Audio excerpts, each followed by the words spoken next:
Hello dear friends, मैं विजय आपका अपने चैनल स्टडी विद विजय भैया में स्वागत करता हूं। दोस्तों, आज मैं आपके सामने रीजनिंग का एक बहुत ही स्पेशल टॉपिक ब्लड रिलेशन लेकर आया हूं। दोस्तों, ये टॉपिक इतना पेचीदा है कि ये अच्छों को अपने में उलझा लेता है और पेपर में बहुत ही कीमती टाइम खा जाता है। दोस्तों, इसको समझने के लिए हमको बहुत ही बेसिक समझ रखनी पड़ेगी और हमारे बेसिक जितने अच्छे से क्लियर होंगे उतने अच्छे से ही हम इसके क्वेश्चंस को कर पाएंगे। रेलवे के एग्ज़ाम पॉइंट ऑफ व्यू से ये बहुत ही ज़्यादा इम्पॉर्टेंट है, क्योंकि रेलवे का कोई भी पेपर हो उसमें ब्लड रिलेशन तो आना ही आना है। दोस्तों, blood relation railway, banking, SSC कोई भी ऐसा पेपर नहीं है जहाँ पे ब्लड रिलेशन पूछा नहीं जाता है। तो इसकी इम्पोर्टेंस को देखते हुए आइए सीखते हैं ब्लड रिलेशन। दोस्तों, ब्लड रिलेशन को अगर आपको सीखना है तो कुछ बेसिक पॉइंट्स को आपको ध्यान में रखना पड़ेगा। आइए देखते हैं बेसिक पॉइंट्स। मेल और फीमेल को दोस्तों जब भी हम बनाएंगे, जब भी हम किसी भी क्वेश्चन को फ्रेम पे उतारेंगे तो हम मेल और फीमेल को डिनोट करेंगे, क्योंकि हर जगह हम मेल फीमेल लिख नहीं सकते हैं, तो इसलिए हम इसको डिनोट करेंगे। मेल को चाहे तो आप प्लस से या फिर स्क्वायर से डिनोट करिए और फीमेल को माइनस या फिर सर्कल से डिनोट कर सकते हैं। दोस्तों, अब हमको क्योंकि ब्लड रिलेशन को समझना है तो हमको फैमिली ट्री को समझना बहुत ही ज़्यादा ज़रूरी है, क्योंकि फैमिली ट्री को अगर आप नहीं जानेंगे, कि हमारे रिलेशन में, पिता के रिलेशन में, हमारी माता के रिलेशन में हम किसको क्या बोलते हैं या किस नाम से संबोधित करते हैं, तो आप ब्लड रिलेशन नहीं कर पाएंगे। तो आइए देखते हैं। दोस्तों, मैं आपको इस फैमिली ट्री को समझाने के लिए आप अपने आप को कंसिडर करना और मैं अपने आप को कंसिडर करता हूँ, और जिससे हम अपने पीढ़ी को और नीचे वाली पीढ़ी, ऊपर वाली पीढ़ी, सभी पीढ़ियों को समझेंगे। कैसे? देखिए दोस्तों, मैं ये मान के चलता हूँ कि ये हमारे पिताजी हैं। स्क्वायर से मैंने बताया आपको कि मेल से हम किसी भी मेल को स्क्वायर से रिप्रेजेंट करेंगे, तो ये मैंने अपने पिता के लिए स्क्वायर ब्रैकेट बनाया और अपनी माता के लिए एक सर्कल ब्रैकेट बनाया।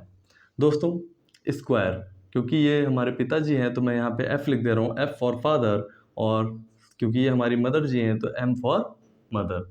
अब दोस्तों, हम जानते हैं कि हमारे पिता के पिता, अच्छा दोस्तों, मैं आपको यहाँ पे एक एक चीज़ ये भी क्लियर करता चलूँगा कि हस्बैंड वाइफ के रिलेशन को कैसे पहचानेंगे, भाई बहन के रिलेशन को कैसे पहचानेंगे, और अगर पिता है तो उसके बेटे को या फिर उसकी बेटी के रिलेशन को हम कैसे पहचानेंगे। एक एक पॉइंट को आप एकदम ध्यान से देखते रहना, क्योंकि अगर आपने ये बेसिक सीख लिया तो आपका क्वेश्चन कितना भी लेंदी आ जाए, आपका क्वेश्चन गलत होने वाला नहीं है। दोस्तों, फादर मदर, क्योंकि ये दोनों आपस में हस्बैंड वाइफ हैं तो हम इनको एक लिंक से जोड़ देंगे। दोस्तों, जहाँ पे भी मैं ये लिंक बनाऊंगा तो ये समझ लेना आप कि वो हस्बैंड वाइफ का ही लिंक है। दोस्तों, अब मेरे फादर के फादर, ये बनाया मैंने अपने फादर के फादर, तो फादर्स फादर। ओके, अब क्योंकि इनकी भी वाइफ रही होंगी तो इनकी वाइफ के लिए मैंने एक लिंक बनाया और इस तरफ मैंने लिंक बनाया जो कि हमारे फादर की क्या है दोस्त, फादर की मदर है। ओके, ऐसा ही मैं अपनी मदर साइड में भी बनाऊंगा। ओके, आप ध्यान से देखना, ये हमारे मम्मी के पिताजी हो गए जिसे हम कहेंगे मदर्स फादर। ओके, और ये हमारी मम्मी की माताजी हो गई जिनको हमने एक लिंक से जोड़ दिया, और ये हमारी मम्मा की मम्मी हो गई। ओके गाइस, आपको यहाँ तक, हालांकि मैं समझता हूँ कि आपको यहाँ तक बहुत ही अच्छे से समझ में आया होगा। दोस्तों, अब हम आगे बढ़ते हैं। अब मैं इसी तरह से यहाँ पे डिवाइड कर देता हूँ जिससे आपको समझ में आएगा कि मदर वाले रिलेशन सारे एक तरफ जाएंगे और फादर वाले रिलेशन सारे एक तरफ आएंगे। लेकिन चूंकि मैं इनका बेटा हूँ, तो मैं चाहे तो इधर बन जाऊँ, चाहे तो इधर बन जाऊँ, कोई फ़र्क नहीं पड़ता, हम किसी भी एक तरफ बना सकते हैं। मैं फादर की साइड पे बनाता हूँ, ठीक है। ओके, ये मैं हूँ, ठीक है। This is me Vijay. Okay, आप अपने आप को लेकर समझना, आपको बहुत ही अच्छे से समझ में आएगा। अब आपने कहा कि आपने ये नीचे लाइन क्यों बनाई। देखिए, अगर आप इस एक चीज़ को ध्यान देंगे तो फादर्स का, जो मेरे पिता के फादर थे, मतलब मेरे ग्रैंडफादर जो थे, उनका जब मैंने बेटा बनाया तो मैंने उनके एकदम जस्ट नीचे बनाया। जस्ट नीचे जब भी मैं बनाऊंगा, मतलब किसी के भी नीचे, अगर मैं मदर के नीचे एक नीचे सीधी लाइन खींचता हूँ और मैं यहाँ पे कुछ भी बनाता हूँ, तो आप समझिए कि वो या तो उनकी बेटी होगी या तो उनका बेटा होगा। मतलब हम ऐसे भी बना सकते हैं, ऐसे भी बना सकते हैं। अगर हम लिंक कर रहे हैं नीचे की तरफ, अगर हम लिंक कर रहे हैं नीचे की तरफ तो हमेशा वो उनका बेटा या बेटी ही होंगे। ठीक है, ठीक है दोस्तों, ध्यान देना, आपको एक एक पॉइंट क्लियर हो जाएगा और जब हम क्वेश्चंस को करेंगे तो और भी अच्छे से आपका क्लियर हो जाएगा। ठीक है दोस्तों, ये मैं हूँ। ओके, चलिए मैं अपनी सिस्टर भी बना लेता हूँ और वो मदर की साइड से बनाता हूँ। ठीक है, this is my sister Sonam. Okay, अब मैं अपने भैया को बनाता हूँ। अगर मैं चाहे तो इधर बनाऊँ, चाहे तो मैं इधर बनाऊँ, क्योंकि मेरे भैया भी मेरे पिता के ही बेटे हैं, तो मैं इस तरफ बना लेता हूँ और उनको भी मैंने अपने पिताजी से लिंक दे दिया, जोड़ दिया। ठीक है, अजय। ओके गाइस, अब हम आगे बढ़ते हैं। हम देखेंगे अगर हमारे पिताजी की कोई सिस्टर होती तो हम उनको कहाँ पे बनाते हैं और कैसे बनाते हैं। देखो दोस्तों, क्योंकि हमारे पिताजी की सिस्टर, क्योंकि वो मदर की सिस्टर नहीं है, तो हम पिता की सिस्टर को पिता की साइड पे ही बनाएंगे और ये हमने बना दिया। लेकिन इनके बीच में कोई लिंक नहीं होगा दोस्तों, इनके बीच में, क्योंकि ये पिता की हमारे सिस्टर है, ये हमारे फादर की सिस्टर है, तो इनके बीच में कोई भी लिंक नहीं होगा। लेकिन क्योंकि ये हमारे पिता की बेटी हैं तो उनका डायरेक्ट लिंक होगा। इसी तरह हम अपनी मम्मा के भाई को बनाते हैं।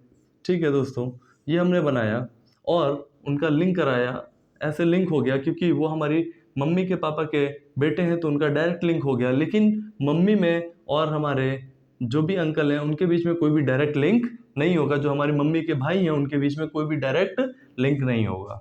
ठीक है दोस्तों, अब हम आगे बढ़ते हैं।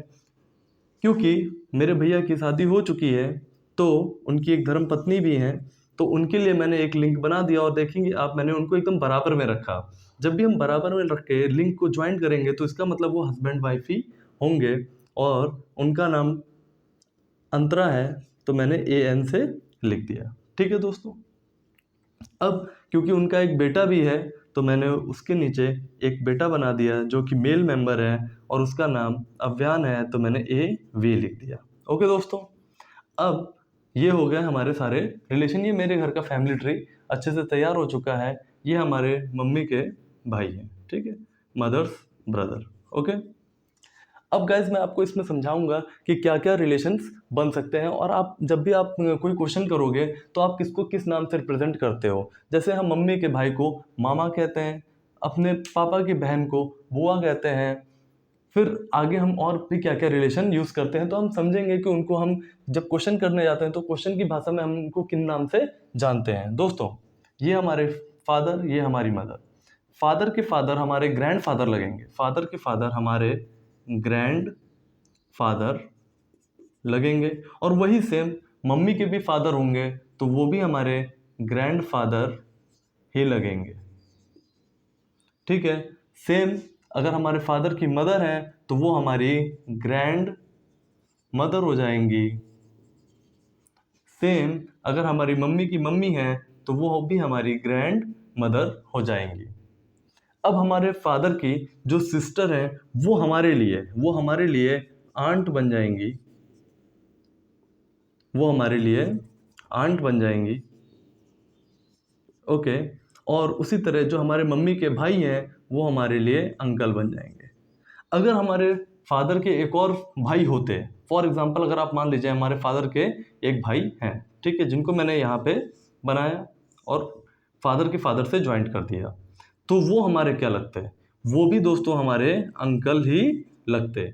मतलब कि चाहे फादर के भाई हो या सिस्टर हो वो हमारे अंकल आंटी लगेंगे, उसी तरह हमारी मदर के चाहे भाई हो या सिस्टर हो वो हमारे अंकल और आंटी ही लगेंगे। फॉर एग्जांपल अगर आप यहाँ पे लेना चाहें तो एक फीमेल मेंबर ले लीजिए जो कि हमारे लिए आंट ही होंगी। ओके, आगे बढ़ते हैं दोस्तों। अब क्योंकि मैं यहाँ पे हूँ, ठीक है, अब मैं अव्यान के लिए, जो हमारे भैया और भाभी का बेटा है, उसके लिए मैं क्या लगूंगा दोस्तों, उसके लिए मैं अंकल लगूंगा और जो हमारी सिस्टर हैं वो उसके लिए आंट लगेंगी। ठीक है दोस्तों, ये हमारा क्या लगेगा, अव्यान हमारा क्या लगेगा, ये हमारा नेफ्यू लगेगा, नेफ्यू। ठीक है दोस्तों, भतीजा, जिसे आप कहते हैं भतीजा। ठीक है, और ये सोनम के लिए जो कि हमारी सिस्टर है उनके लिए भी नेफ्यू ही लगेगा। लेकिन अगर मान लीजिए कोई फीमेल मेंबर भी होती यहाँ पे, अगर कोई यहाँ पे फीमेल मेंबर भी होती, मान लीजिए अगर कोई यहाँ पे फीमेल होती तो वो हमारी नीस लगती दोस्तों, नीस लगती मतलब भतीजी, और वो सोनम के लिए भी हमारी क्या होती, भतीजी होती। दोस्तों हमारी भाभी का हमसे क्या रिलेशन होगा, हमारी भाभी का हमसे, हम अपनी भाभी को सिस्टर इन लॉ बोलेंगे और हमारी भाभी हमको ब्रदर इन लॉ बोलेंगी। मतलब हम अपनी भाभी को किस नाम से जानेंगे, सिस्टर इन लॉ नाम से जानेंगे, सिस्टर इन लॉ, और हमारी भाभी हमको ब्रदर इन लॉ नाम से जानेंगे। दोस्तों हमारी भाभी के लिए जो हमारे पापा और मम्मी हैं वो father in law, mother in law बन जाएंगे।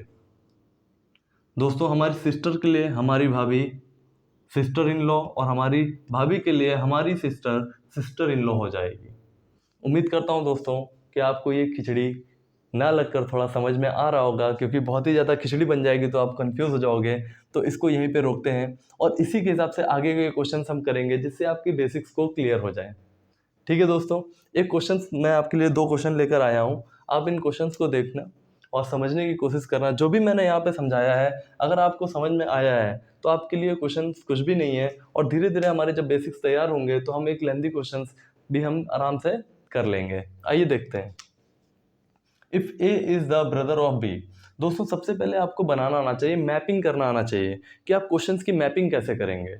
आपने क्वेश्चन पढ़ा, अगर आपको क्वेश्चन को मैप करना नहीं आ रहा है तो आप क्वेश्चन बनाओगे कैसे। तो सबसे पहले हम देखते हैं A is the brother of B.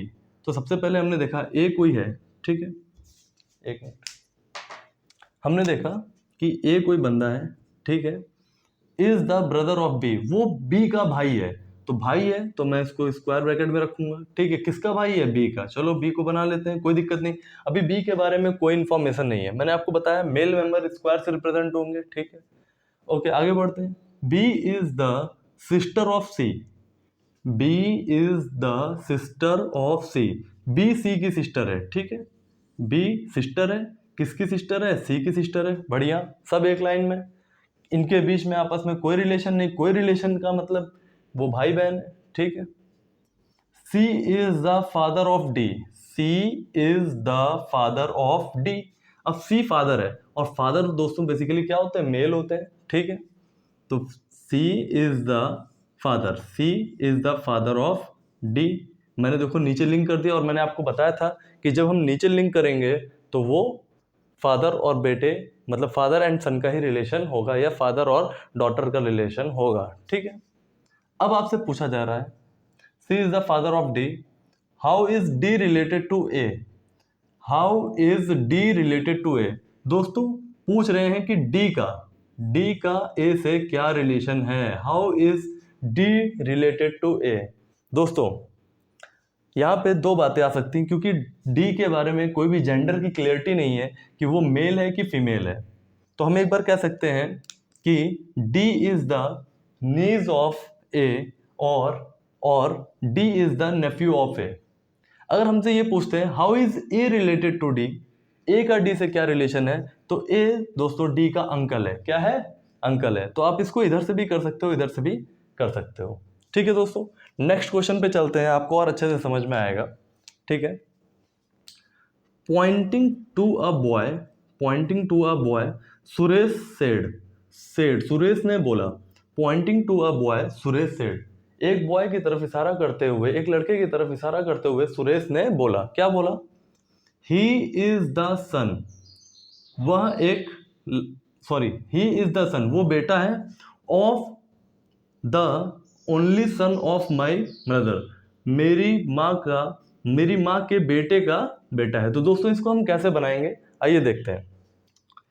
He is the सन, वो एक सन है, ठीक, किसका, कौन सन है नहीं पता, किसी लड़के को हमने देखा, बॉय, तो हम बी से बॉय मान लेते हैं, ठीक है। ही इज द सन, वो लड़का है, the son of the only son of my mother. तो दोस्तों ऐसे क्वेश्चन में अगर हम उल्टी तरफ से चलेंगे तो हमें बनाने में बहुत ही आसानी होगी। तो आइए देखते हैं क्या हमें करना होगा। हम सबसे पहले हमने बॉय को बना लिया, हमको बॉय का जेंडर पता चल गया कि बॉय है तो वो मेल ही होगा, ठीक है। सन ऑफ माई मदर, सबसे पहले माँ को बनाते हैं, सॉरी आइए देखिए, सबसे पहले हमने माँ को बनाया, ये हो गई मदर, ठीक है। Of the only son of my mother, मेरी माँ के बेटे, सबसे पहले माँ का बेटा बनाइए, फिर बना दिया, ठीक है। ये मॉम्स, एक सेकेंड,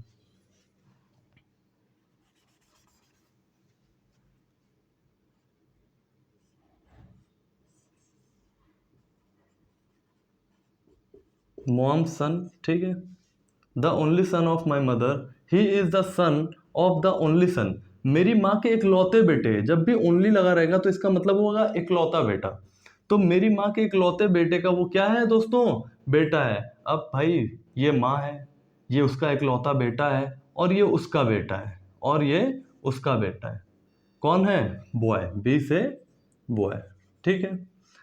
अब इसमें क्या हुआ, ये कहानी कौन बता रहा है, ये कहानी बता रहे हैं सुरेश भाई साहब, ये कहानी जो है सुरेश भाई साहब बता रहे हैं। तो इसमें सुरेश कौन हुए, अगर आप एक बार फिर से क्वेश्चन को पढ़ेंगे तो आपको बहुत ही अच्छे से समझ में आएगा कि पॉइंटिंग टू अ बॉय, एक बॉय की तरफ इशारा करते हुए किसने बोला, सुरेश ने बोला, ही इज द सन, वो बेटा है, of the only son, of the only son, किसी एकलौते बेटे का, की माँ का, ठीक है।